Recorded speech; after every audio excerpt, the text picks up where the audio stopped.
नमस्कारम। मैं हूँ योगी नित्य और योगिक डाइटिशियन के कोर्सेज की आज तीसरी वीडियो है। तीसरा लेसन मैं आज आपको देने जा रहा हूँ। आपने नोट किया पिछले दो वीडियोस में मैंने क्या बताया। पहले वीडियो में तो मैंने यही बताया कि जिस चीज का आकार हमारे बॉडी के किसी अंग से मिल रहा है ना, अधिक बहुत ज्यादा संभावना है कि वो चीज के उस बॉडी के पार्ट के लिए काम आएगी ही। बादाम को देख लीजिए, बादाम आंखों के लिए काम आता है। अखरोट दिमाग जैसा दिखता है, अखरोट दिमाग के लिए काम आता है। पपीता बड़ा होता है, पेट के जैसा दिखता है, पेट की तकलीफों में काम आता है। अनार और सेब छोटे छोटे फल होते हैं, ये दिल के लिए काम आते हैं। ये सारी चीजें आपको मैं पिछली वीडियो में बता चुका हूँ। फिर मैंने आपको बताया कि कैसे कौन सी जड़ी बूटी को आप देखिए और उसमें उसका अगर पेड़ कमजोर है, किसी चीज जैसे किसी पेड़ में रस नहीं है तो उसके पत्तों को आप चबाएंगे तो बड़े ऐसे बेकार से लगेंगे।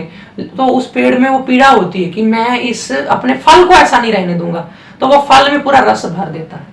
अब जैसे तरबूज का है, तरबूज की बेल बहुत सूखी सी है, एक दिन पानी ना मिले तो तरबूज की बेल सूख जाती है।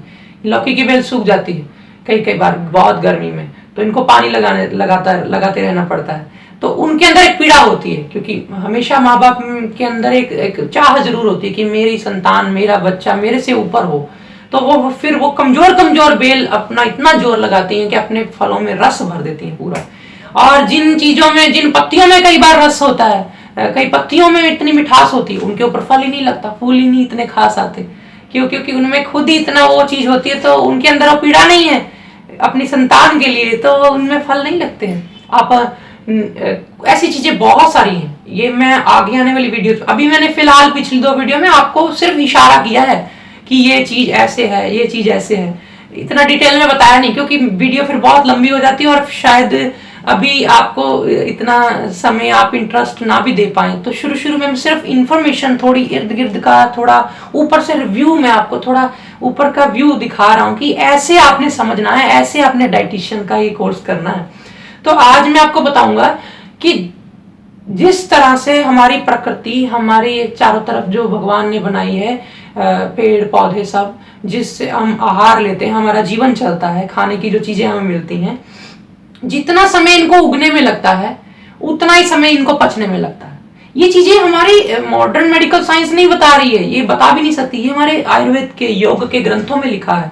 और मैं आपको योगिक डाइटिशियन बना रहा हूं। मैं पहली 3 वीडियो में इसीलिए इन चीजों को बता रहा हूं कि मैं बताना चाहता हूं कि योगिक डाइटिशियन क्या होता है।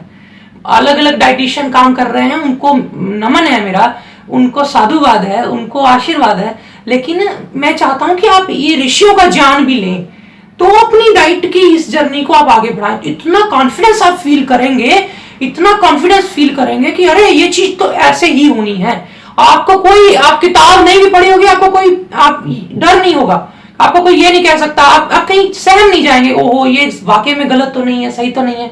क्योंकि लाखों चीजें हैं, हजारों तो हमारे देश में उगती हैं, तो इतनी सारी पढ़ भी नहीं पाएंगे आप जिंदगी भर में। 18-20 हजार से ज्यादा जड़ी बूटियों की हमारे पास कलेक्शन है, जिसमें हम उनके लाभ के ऊपर, उनके क्या क्या प्रयोग हैं उसके ऊपर रिसर्च कर रहे हैं। इतना कहाँ हो पाता है, हमसे ही नहीं हो पाता, तो आप कहाँ कर पाओगे। इसीलिए आपको थोड़ा इस तरह से समझना है।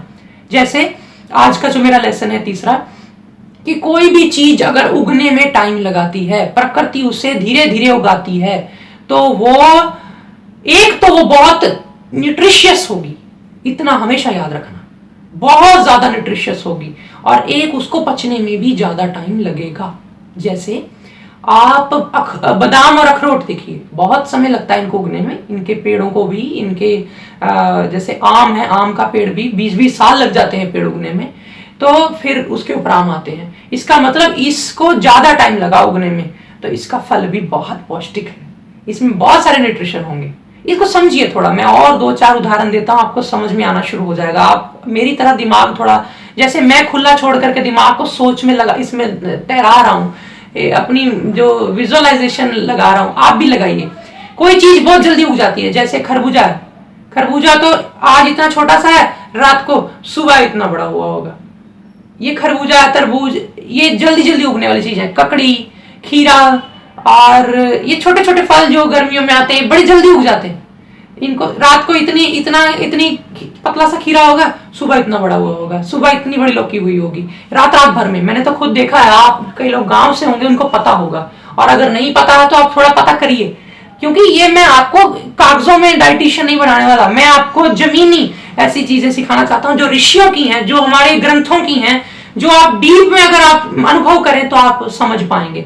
कोई उम्र नहीं होती सीखने की, आप अगर नहीं भी पढ़े लिखे इतने हैं तो भी आप इन वीडियोस को देखें, धीरे धीरे आप डाइटिशियन बन जाएंगे, खुद के भी और अपने परिवार के भी। अगर अपने परिवार के और खुद के भी बन गए तो बहुत है। धीरे धीरे कोई प्रोफेशनल बनना चाहता होगा तो वो ये चीज वीडियोस तो मेरी इंफॉर्मेटिव है, तो आप इंफॉर्मेशन मेरे से लेते जाइए, और कहीं कोई डिस्टेंस कोर्स कर लीजिएगा, इग्नो आदि से बहुत सारी यूनिवर्सिटियां कोर्सेज कराती हैं घर बैठे, तो आप वो सर्टिफिकेशन वहां से ले लीजिएगा और घर बैठे अपना काम शुरू कर दीजिएगा। तो ये वीडियोस आपके बहुत काम आएंगी। जैसे दालें हैं, कोई कोई दाल को तो 6-6 महीना लग जाता है खेत में, कोई माँ की दाल है, कोई मसूर की दाल है, कईयों को 5 महीना, कईयों को 6 महीना उगने में लग जाता है। तो फिर इनको एक तो पकाने में भी टाइम लगाओ, ये सीधा सा कनेक्शन है, क्योंकि इसमें न्यूट्रिशन ज्यादा है। मैंने पहले बोला था जिसको उगने में ज्यादा टाइम लगे उसमें न्यूट्रिशन ज्यादा है, और उसको फिर धीमी आंच पे दालों को पकाते हैं, और फिर इसको पचने में भी ज्यादा टाइम लगता है। कोई भी दाल देख लीजिए ज्यादा टाइम लेती है पचने में। लौकी रात भर में लंबी हो जाती है, बड़ी हो जाती है, आप उसको खाएंगे तो आधे घंटे में पच भी जाएगी। जो चीज जल्दी उगती है वो जल्दी पचती है, वो हल्की होती है, और जो बहुत समय लगता है जिसको उगने में, जो थोड़ा भी खेतीबाड़ी से नॉलेज रखते हैं, जो खेतीबाड़ी की, जो उगने की चीजों को प्रकृति के नजदीक रहते हैं, वो बड़ी जल्दी मेरी इन चीजों को पकड़ेंगे और वो बहुत जल्दी डाइटिशियन बन जाएंगे। ये कोर्सेज मैं बिल्कुल फ्री ऑफ कॉस्ट दे रहा हूँ आपको, कोई इसकी मेरे मन में मंशा नहीं है कि मैं इससे कुछ गेन करूं, मैं तो आप सबके लिए कर रहा हूँ, क्योंकि मेरे गुरु ने, हमारे जो संतों ने हमें जो ज्ञान दिया, जो मैंने ग्रंथों से जहां से भी ये सीखा, या मुझे मेरी प्रज्ञा शक्ति ने, जो परमात्मा ने मुझे कृपा की, और हमारा एक नियम है, अगर हम ज्ञान को रखते हैं समेट करके तो वो खत्म हो जाता है। तो मैं रखना नहीं चाहता, मैं बांट देना चाहता हूँ, सब झाड़ देना चाहता हूँ। और इतना कुछ है सीखने को, आप समझिए। कोई भी चीज अगर बहुत समय लेती है उगने में, आप सोचिए आज कौन कौन सी चीज है जो ज्यादा समय में उगती है। जैसे कई कई फल तो 6-6 महीना उगते रहते हैं फिर जाकर के तैयार होते हैं, और कई कई फल तो बहुत जल्दी उग जाते हैं। अब जामुन है, ये फालसा है, ये बड़ी जल्दी उग जाते हैं, थोड़े दिन में फूल लगेगा, थोड़े दिन में जामुन तैयार, पक के नीचे गिर जाएंगे। ये सारे बहुत जल्दी पचने वाले हैं, तो इनको आप देखिए। मैं अभी 8-10 वीडियोस में सिर्फ आपको ऊपर ऊपर से बताऊंगा, इंफॉर्मेटिव। हर फल, हर चीज के बारे में चर्चा नहीं करूंगा, मैं सिर्फ इशारा करना चाहता हूं कि आप थोड़ा इन चीजों को समझिए, और जैसे ही आप इन चीजों को समझ जाएंगे फिर मैं आपको धीरे धीरे बताऊंगा इसकी डिटेल के बारे में। फिर डिटेल की वीडियोस थोड़ी बड़ी हो जाएंगी, तो आप ये सारा चीजें लिखिए। और कोई भी चीज अगर जल्दी उगती है, कोई अनाज जल्दी उगता है, कोई फल जल्दी उगता है, तो वो जल्दी पचेगा शरीर में। गेहूं है, गेहूं को दिवाली के पास पास बुआई करते हैं और फिर बैसाखी के पास पास काटते हैं, कितना समय लेता है उगने में, तो फिर वो पचने में भी टाइम लगेगा। गेहूं की रोटी, गेहूं का आटा आप समझते ही हैं।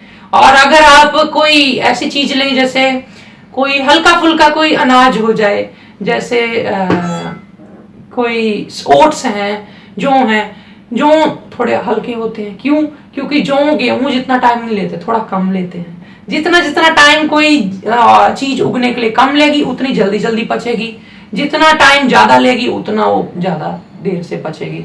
तो बहुत सारी ये वीडियो तो बहुत लंबी खींची जा सकती है, मैं एक एक चीज को फिर धीरे धीरे पकड़ूंगा, फिर आपको बताऊंगा कि ये चीज इतना टाइम में उगती है, इसका मतलब ये इतनी देर में पचेगी। ये चीज को ये इतना देर लगता है, ये इसमें पचने में इतना देर लगेगा।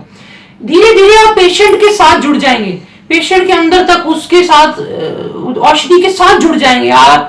जैसे गाड़ी चलाता है कोई व्यक्ति, गाड़ी के जितना उसका माइंड हो जाता है, उसको पता चल जाता है कि मैं इस सड़क से गाड़ी निकाल पाऊंगा कि नहीं, उसको अपने हाथ से उसको अंदाजा हो जाता है। इसी तरह आपको हर औषधि का अंदाजा हो जाएगा फिर धीरे धीरे धीरे धीरे कि क्या इसको देनी चाहिए, इसकी डाइजेशन इतनी है, क्या इस व्यक्ति को दें।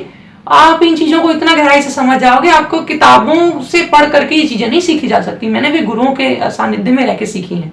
तो यौगिक डाइटिशियन जो बनना चाहते हैं, मैं फिर कह दूं, ये उन सब के लिए वीडियोस हैं। तो मैं इसी तरह से एक नए लेसन के साथ आपको कल फिर एक वीडियो में मिलूंगा। तब तक के लिए नमस्कार।